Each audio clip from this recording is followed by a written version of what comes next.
Craving the perfect holiday snack? Check out Farmer Bill's Biltong. Think beef jerky, but better. No sugar, no preservatives, just pure animal protein goodness. Crafted from premium grass-fed beef or bison and air-dried to perfection, Farmer Bill's Biltong is nutrient-packed, energy-dense, and perfect for an on-the-go treat or a standout snack for your next party. My favorite is the original bison, but the other flavors like the original beef, smokehouse, and spicy chili had me second-guessing that choice more than once.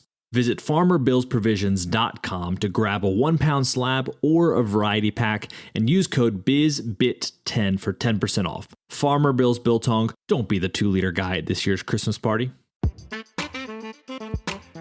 Welcome to the Business Bitcoinization Show, the show dedicated to helping you enrich your life and grow your business with Bitcoin, the hardest money on planet Earth. I'm your host, Josh Friedemann, and our guest today is Joel Bomgar. He's a successful technology entrepreneur and statesman, and I might add, a fellow Mississippian. He founded the Bomgar Corporation, which is now known as BeyondTrust, in 2003, and he led the company to a successful exit in 2014. In 2015, he was elected to the Mississippi House of Representatives, where he served for 7 years. Joel was also one of the first investors of Próspera, which we're talking about today. He's been a longtime board member of Próspera, and he accepted a position as president of Próspera, reporting to Erick Brimen, the founder, CEO, and chairman. Listen, I really think you're going to enjoy today's episode, and if you have more questions or just want to know more after the interview, I definitely encourage you to follow some of the links in the show notes below, just so you can learn a little bit more. It's an exciting idea, and I'm really interested to see where Próspera goes in the future. But of course, before we get to the interview, we have this week's Bitcoin Meetup Spotlight, and this week, it's the Arizona Bitcoin Network. It's Arizona's largest and best Bitcoin meetup. They're a registered 501c3 nonprofit with over 500 members, hosting free events every week across Phoenix, Gilbert, and Tucson. Whether you've been in Bitcoin for years or are brand new and just trying to figure out what all the excitement is about, they'd love to have you. They host casual hangouts weekly and educational presentations on a different topic each month. And they have something special in the works for early 2023. You heard it first here. Hopefully we'll be able to share more on this show soon, but for now you'll just have to wait for more information. The Arizona Bitcoin Network is on a mission to lead the Grand Canyon state into a bright orange Bitcoin future. Their meetup link is in the show notes below, along with a list of other local Bitcoin meetups across the United States in case you're not in Arizona or have plans to stop there or travel through there this summer. To find the closest meetup to you, go ahead and click through to that list. You'll be able to see different meetups by state and by city, and the best person to get in contact with for more information. Now, we're going to get to our interview with Joel right after this. Business owners, unlock the benefits Bitcoin has to offer your business with the Bitcoin for Business Quick Start Guide. This 27-page guide highlights the 6 ways you can grow your business with Bitcoin. Check it out in the show notes. Joel, welcome to the podcast. Thank you for having me. So in most situations, I would call you Representative Bomgar. Today, I think for our situation, Joel works a little bit better because we're going to be talking about your role at Próspera. We're going to be talking more about Próspera in just a second. But first, I always like to start off with a few questions that help us to get to know you a little bit better and give us some insight for our own lives. So you ready for these? I'm ready. When and how did you first learn about Bitcoin?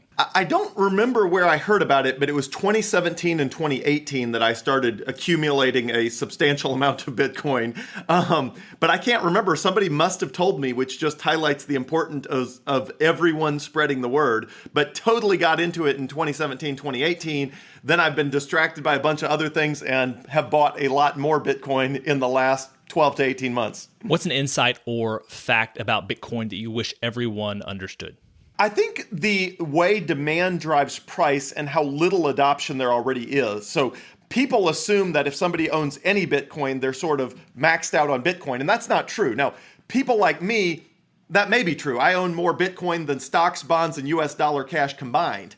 But that's not for the average person. The average person, when they do surveys to find out who owns Bitcoin, the average person may own like $200. So they run a survey and they say, well, 10% of the populace has adopted Bitcoin. And it's like, no, in that 10%, most of them have thousands of dollars in US dollars and a couple $100 of Bitcoin. Like that 10% is barely even started adopting Bitcoin. There's a very small, maybe 1/10 of 1% that's in my camp, which has as much Bitcoin as you can reasonably own without being irresponsible, including much more lopsided Bitcoin versus any US dollar denominated assets.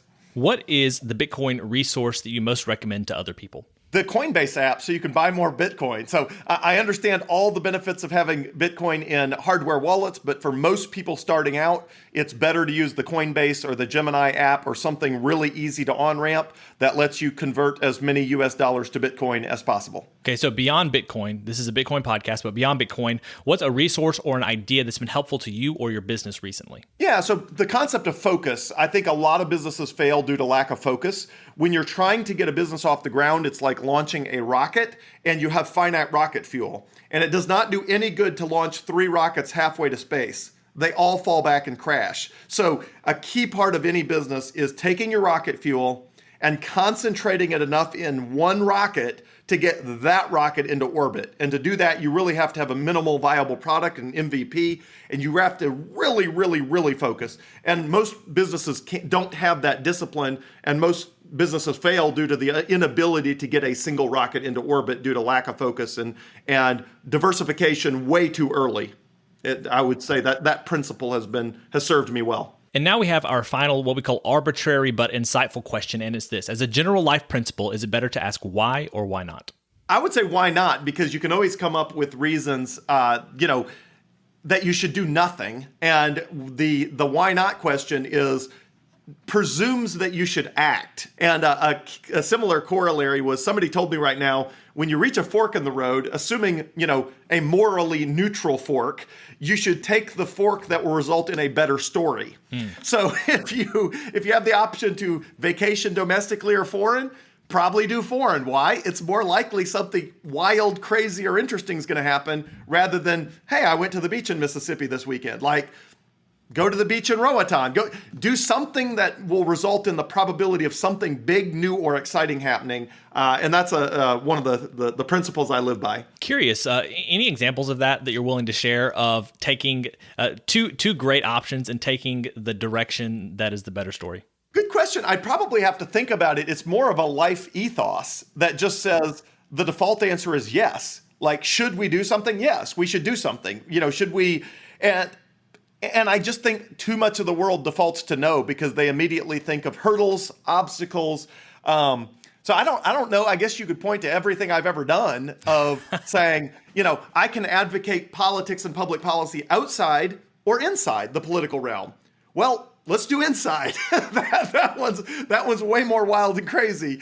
Same with starting Bomgar Corporation. Same with my involvement in Próspera. I think all of those are choices where it would have been very easy to sit on a pile of cash I made at Bomgar Corporation and do nothing, or cheer from the outside, or help in an indirect way. And at every point it's been, no, like, put me in the arena.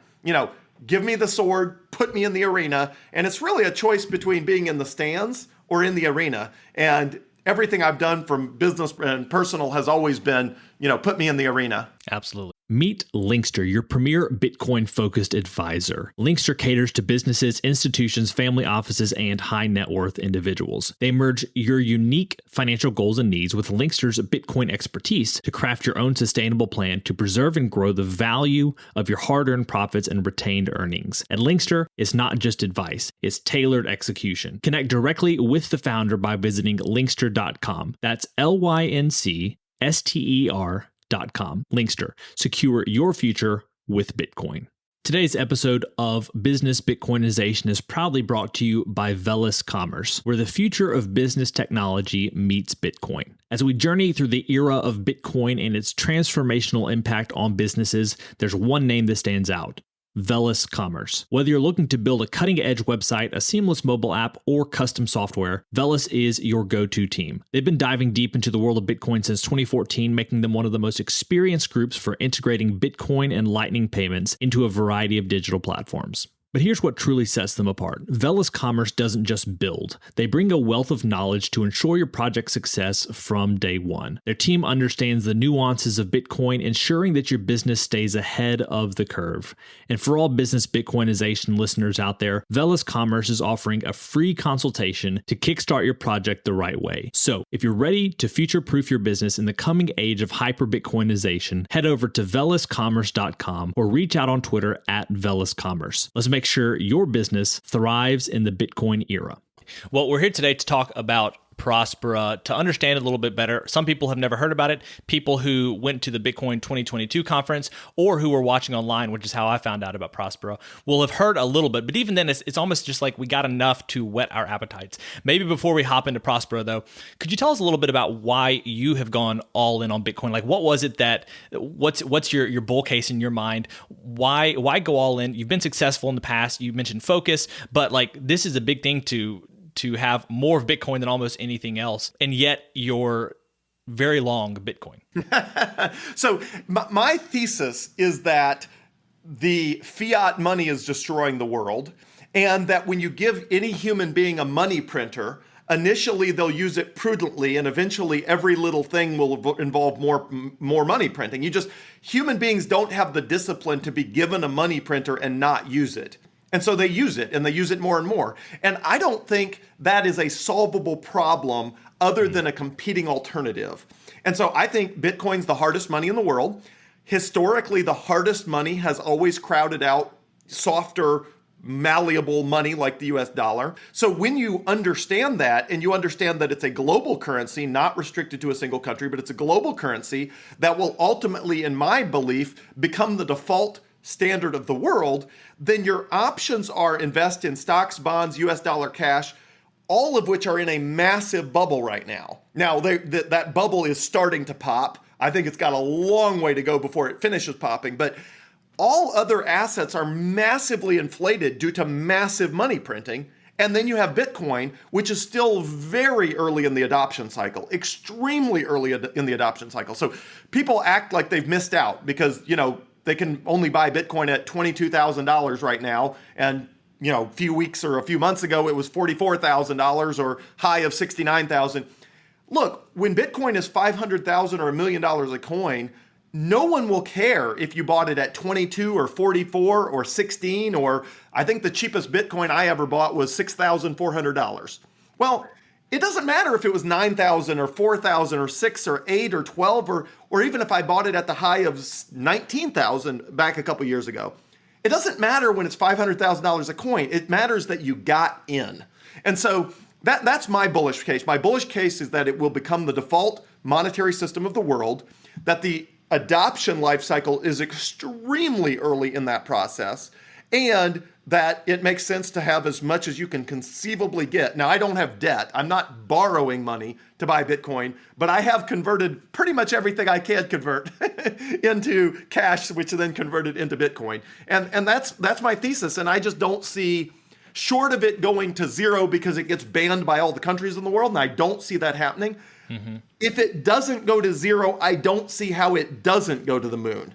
The case is too strong. It's just like, what's the chances, Uber takes over taxi cabs? It's like, it's gonna happen, except in the case of the value proposition is 100 or 1,000 times that with regard to Bitcoin versus fiat. And so I just don't see a thesis that involves it not going to the moon in the long term. And the long term could be 5 years, 10 years, whatever, but in the long term, I think it goes to the moon. So I'm curious here about Próspera. We're going to have a little bit more information down in the show notes, so anyone listening right now can scroll down.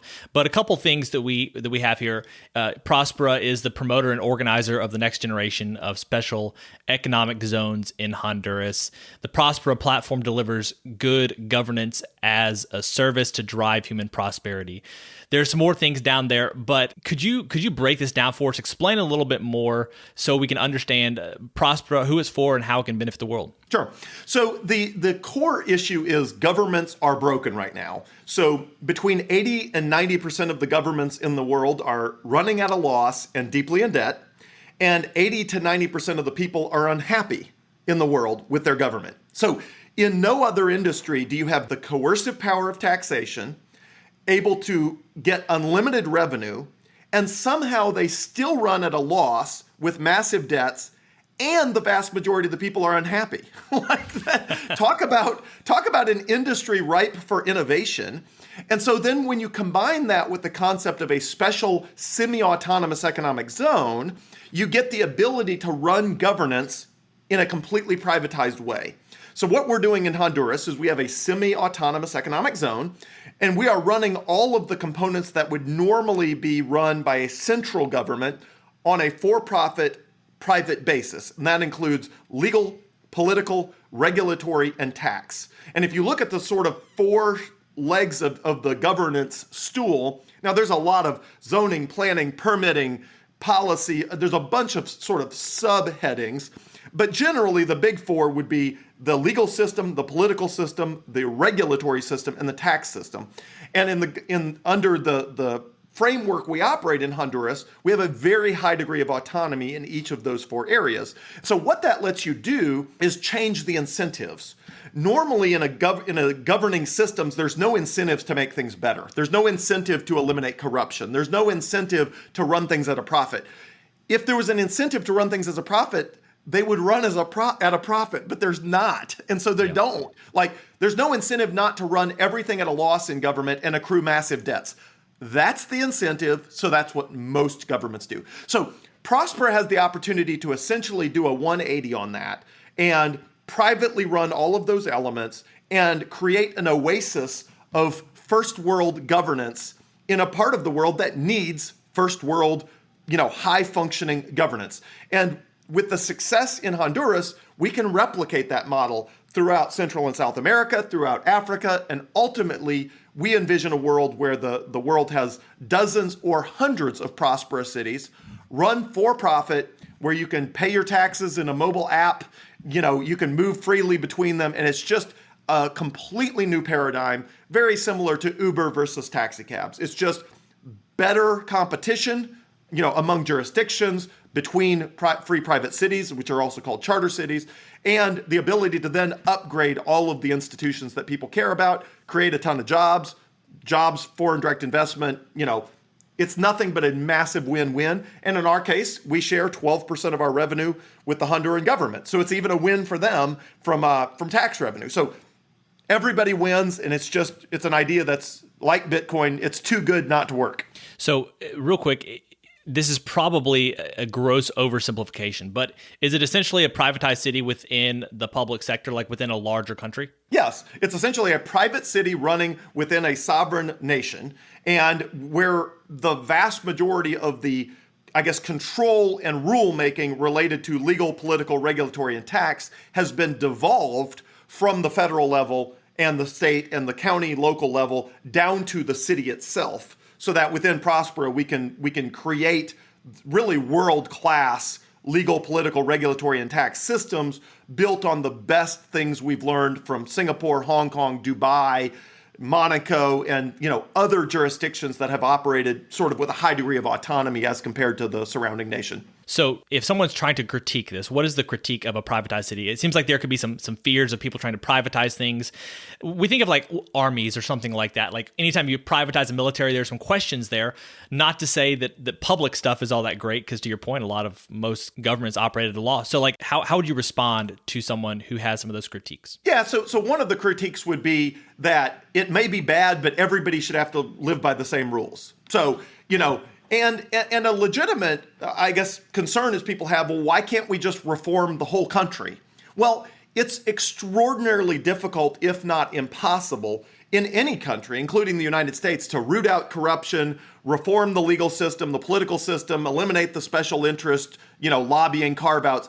That's just nearly impossible to do at a country level, no matter what country it is. So I think there's a lot of people that really feel like, including a lot of people who look at any disparity in income and wealth and say, it's better if, they would never say this, but the mindset is, it's better if everybody's poor than if everybody's a little better off, but some people are a lot better off. And so there's just a mindset, I think, and that's a critique that people would have. They would say, well, look, nobody should be getting a better deal than anyone else. It's like, but if that means everybody's getting a bad deal, that's not good for anybody.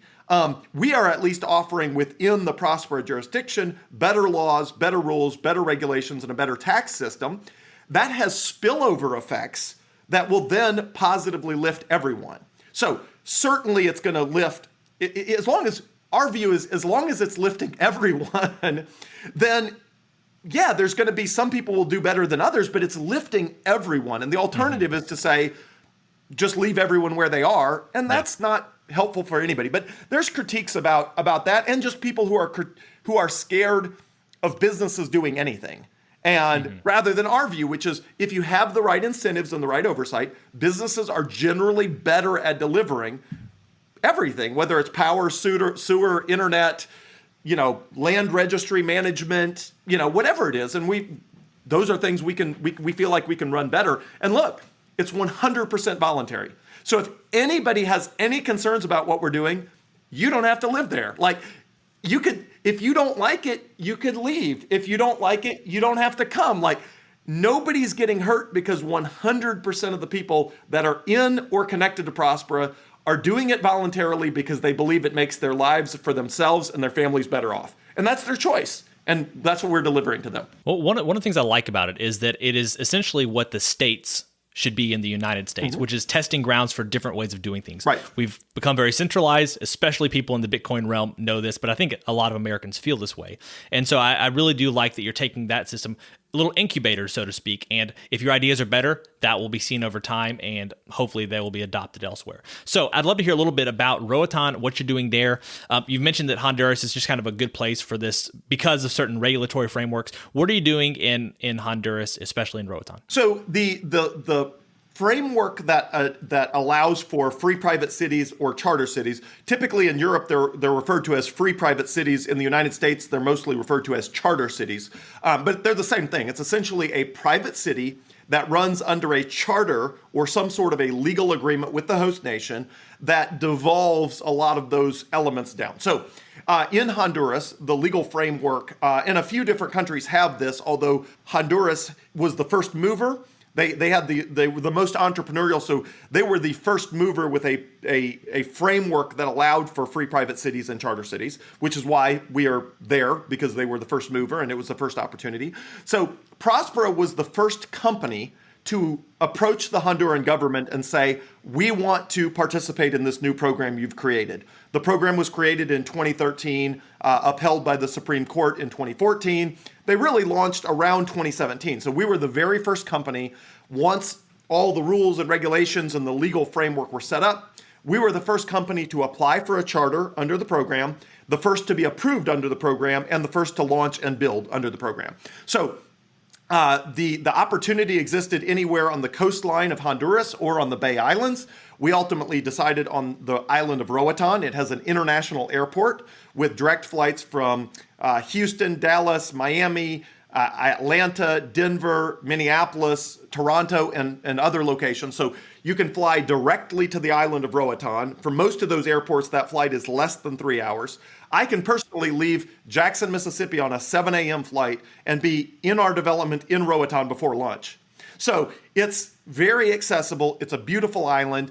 And so we started aggregating a couple hundred acres of land and building and rezoning that land into the Próspera jurisdiction.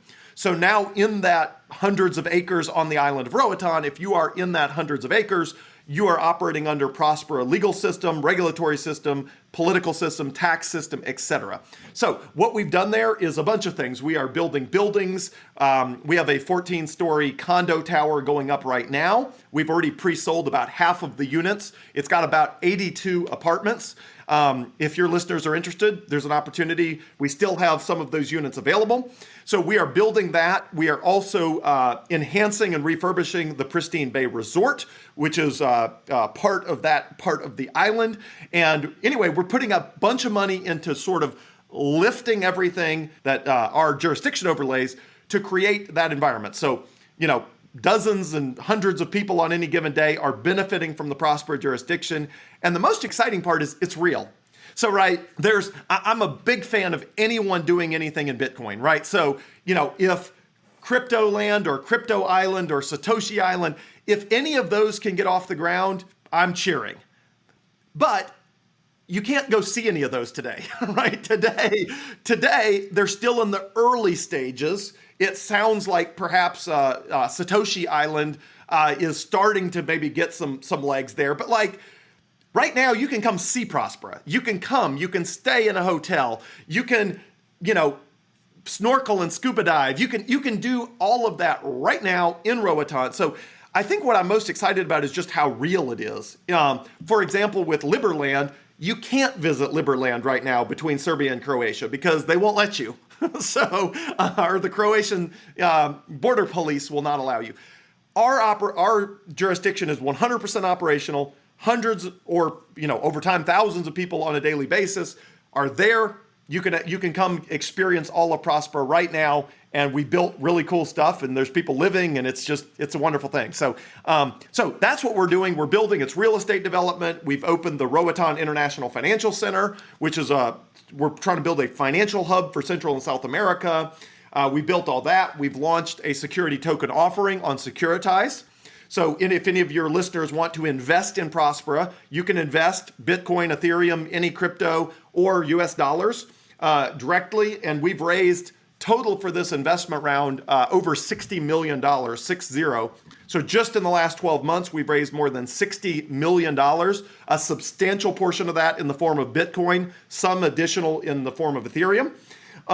So we've raised a lot of money. We're building, and it's it's just real, and it's fun to be a part of. So I'm curious about that. When you're investing, are you investing in Próspera, the company, or is it the particular place in Roatán? Good question. So we have two choices. We have two legal vehicles. One is Próspera Incorporated, which is a Delaware C corporation, which is our operating company. That runs the Próspera Platform and has a right to the tax revenue, which are the lowest in the world, but still there. So that has the rights to the revenue just like an operating company. We also have a separate, which is a Delaware LLC, land and real estate holding company.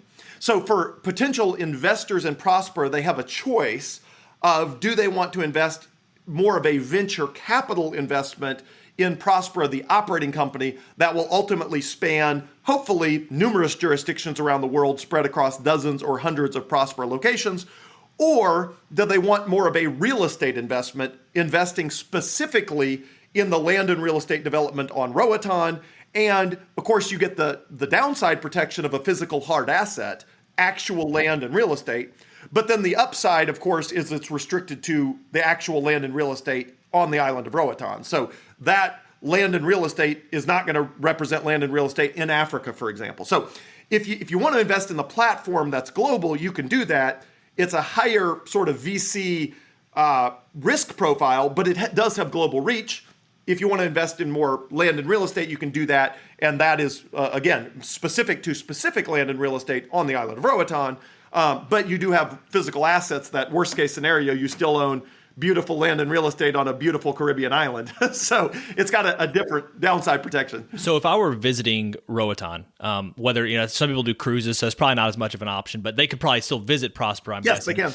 If I were to visit Roatán, I lived in Honduras before. If I were to go back to Honduras, drop by Roatán, I could actually stay in Próspera at a hotel. Yes, wow. That is correct. Would there be a different experience, or what would you expect over time? Sure. The feel to be, how would it be different than just throughout the island of Roatán? So we've upgraded the land and real estate we've taken over. We've upgraded significantly. So our beta building we built from scratch in the middle of the jungle. So you've got a beautiful co-working space from a commercial perspective that you could show up to work at, where you've got a view of the ocean. So our beta building, which is our first commercial building, we're building more, is going to give you higher speed internet and a better overall experience than anywhere else you could work. And then from a residential and even a staying perspective, because we have a lot more regulatory and legal flexibility, we have been able to, the existing assets, essentially facelift and do everything way better than we could under existing Honduran law. So for example, the Pristine Bay Resort did not have a dive shop. Well, given the role of Próspera in that, they've now opened up a dive shop. There's a huge Bitcoin logo on the side of the dive shop. And right now you can go do scuba diving and snorkeling from the Pristine Bay Resort, which you couldn't before. And that came about because it came about even before this, but when I was on the main stage in Miami talking about, Bitcoin and what we're doing, the individual there said, hey, I want to be part of Próspera. I want to be connected to your development, and I'm opening a dive shop, and now people will be able to scuba dive and snorkel where previously they couldn't. Well, that would not have happened without the Próspera platform. So not only are the taxes a lot lower, but our ability to do real estate development and really sort of amplify what's already there is significantly enhanced. Just everything about it is just a lot better. Mm-hmm. So I want to ask you about the future plans for Próspera, some of the next steps in just a second. But maybe first of all, we haven't talked too much about how Bitcoin fits into this. Obviously, some of the sovereignty aspects, investing could include some Bitcoin. But where does Bitcoin come into what Próspera is doing? Because it seems like some of this could be done without Bitcoin. Sure. So a couple things. One, and some of this is still early, I would say the most tangible is a substantial part of our investment capital has come from, Bitcoin. So that's very tangible. It's enabling us to build all of this. Second, and a lot of this is in the early stages, the Roatán International Financial Center, the legal system and regulatory system we're setting up is the most advanced for cryptocurrency that exists anywhere in the world. So for example, within our jurisdiction, you can float Bitcoin bonds similar to what they are planning to do in El Salvador. So a lot of that is still early because Próspera is still early. I mean, it takes a huge amount of time to build a city. We've been in the process, all of those pieces are falling into place, but a lot of that is building the groundwork. So for example, we had a group out of that, I think they had operations in Taiwan and Singapore. They came and visited and said, look, we want to enable all of the businesses, not only in your jurisdiction, but around, to accept Bitcoin, but we need a base of operations. And El Salvador has not yet passed the enabling legislation, and they have for Bitcoin as legal tender in El Salvador, but not for the enabling sort of legal and regulatory system for Bitcoin companies. So we're talking to them about setting up in Próspera to enable businesses, but a lot of that is the ground floor of building. We're still in the stage of building the world's most amazing sandbox for Bitcoin and cryptocurrency. And the question is, well, what can you do in that sandbox? Well, that's the beauty of entrepreneurship. You can do anything that's legal, safe, and voluntary, right? So that includes a lot of innovation that that other jurisdictions have not yet kept up with. So this is kind of a rough analogy, but it's sort of like the Bitcoin version of Delaware for the whole world. Yes, that's the goal. The goal is to create the ideal jurisdiction, and you can do that on a bunch of fronts. So, for example, the legal system for DAOs, decentralized autonomous organizations, is not well developed, and the state that's the farthest along is Wyoming, but there's serious issues with the way even DAOs can be structured in Wyoming. So part of that is we're trying to create the perfect jurisdiction for DAOs so you can anchor and adjudicate disputes in our legal system and the judicial system of Próspera. But yeah, that's the goal. The goal is to have the maximum benefits as if you're physically there and your business is there. But we've also built ePróspera, which is sort of like the Estonian e-governance platform. We hired some of the same team that built that to build ePróspera. So you'll be able to get a lot of the benefits of the jurisdiction, even regardless of whether you're there. The same way in Delaware, you get a lot of the benefits of the legal jurisdiction of Delaware for incorporating businesses, even though, a tiny percentage of the companies that are actually incorporated in Delaware are actually located there. So what are the next steps beyond Próspera in Roatán? Are there other places you have your eye set on? Can you share some of those? What can people expect in the coming years? Sure. So a couple things. One, a lot more building and a lot more investment in Honduras. So we're not only building that, we're also trying to, the island of Roatán, the mainland, the nearest port city is La Ceiba, anywhere in Honduras that we can start lifting people out of poverty, creating jobs and economic growth. So expansion within Honduras, and also we're in discussions with other governments, one of which we are either very close to or have already signed a memorandum of understanding, an MOU with, which I can't reveal who that is until there's a public press release. But what other countries are doing now is they're looking at what Honduras did with special economic zones. They're looking at what El Salvador did with Bitcoin as legal tender. And actually, Próspera, we adopted Bitcoin and other crypto as legal tender in May of last year, even before El Salvador. Now, we didn't announce it until this year's Miami Bitcoin conference. So El Salvador beat us to it, or beat us to the announcement, but we actually adopted in May. So what you're seeing is now the Central African Republic. They adopt Bitcoin as legal tender. They are now setting up what effectively looks like a charter city, a mirror of El Salvador's Bitcoin city vision, right? So you're seeing more countries, and other countries I can't reveal yet, are looking at the same sort of legal and regulatory and political frameworks. So I think, like any idea, it spreads slowly, right? It takes a long time for that first mover, which is Honduras in the case of free private cities and charter cities. Then it only takes a few years, and then there's a couple more jurisdictions. And then there's 3 more, and then there's 6 more on top of that, and there's 9 and 14, and it just grows, and there's only 200 countries in the world, right? So once a few countries adopt Bitcoin as legal tender, once a few countries adopt legal frameworks that allow for free private cities and charter cities, it starts to snowball very quickly. And pretty soon, you have a completely voluntary world where you can use any currency you want, but there's also Bitcoin, and may the best currency win.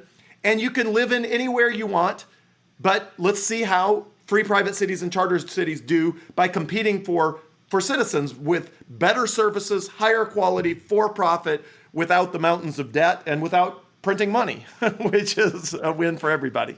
And so let's say someone's listening to this right now.